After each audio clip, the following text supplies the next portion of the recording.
درود پاک اس زمانے میں اس زمانے میں جاری و ساری رہے گا۔ ارے بندہ تو مجھ سے کیوں پوچھتے ہو کہ درود پاک کی کیا طاقت ہے؟ ارے تو خود پڑھ دیکھ طاقت درود کی۔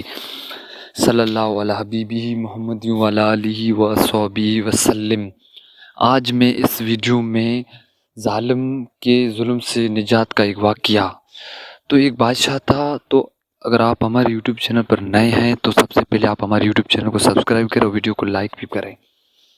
تو ایک شخص ظالم بادشاہ کے ظلم سے تنگ آ کر جنگل کی طرف بھاگ گیا۔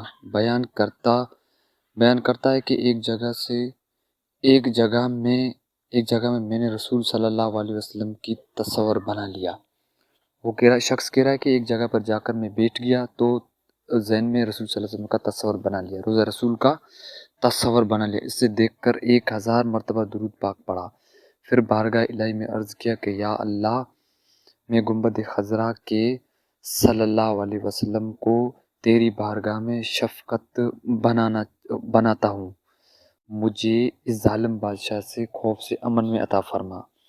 غیب سے آواز آئی کہ میرے حبیب کی بہت اچھی شفقت ہے، اگر ہو چاہے تو مسافت سے بھی بہت دور ہے، لیکن مرتبہ تو بزرگوں میں بھی قریب ہے۔ آ جائے، میں نے تیرے دشمن کو ہلاک کر دیا۔ جب وہ شخص واپس آتا ہے، پتہ چلتا ہے کہ وہ ظالم بادشاہ مر جاتا ہے، تو وہ دوبارہ اپنے گھر کی طرف چل جاتا ہے۔ کتنی بڑی ہے درود پاک کی برکت۔ اللہ پاک ہم سب کو زیادہ سے زیادہ درود شریف پڑھنے کی توفیق دے۔